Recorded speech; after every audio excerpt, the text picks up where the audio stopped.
magistrates can happen in a smooth manner. KAM Meghalaya on Wednesday declared the candidature of Wanpin Hun Karsantiu from East Shillong constituency. Karsantiu will contest against heavyweight Dr. M. Ampreen Lingdo. Lingdo is suspended Congress legislator. Karsantiu is the third candidate of KAM Meghalaya. Earlier, KAM Meghalaya announced two candidates to contest 2023 assembly polls. They are Kirsoybor Pertu, contesting from North Shillong, and Angela Rangad from South Shillong. With barely 6 months left for the poll, the political activities in the state is gradually increasing.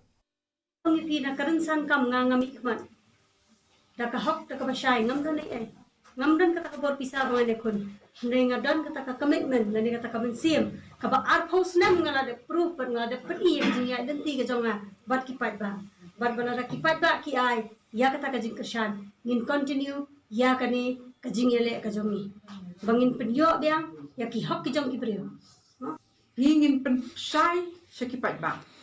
Nomor ba, ya kapisaru, ngimde bangidon pisa mangimo, ndai ngialum, ngia kidon kiparelok kibaya kersan, ngia le kata crowdfunding kabaki ong, ndai kadai ka hok sekipat ba, pantip, kat no kajing yo, but kat no kajing lut. But naka. Along with the rest of the country, Meghalaya also joined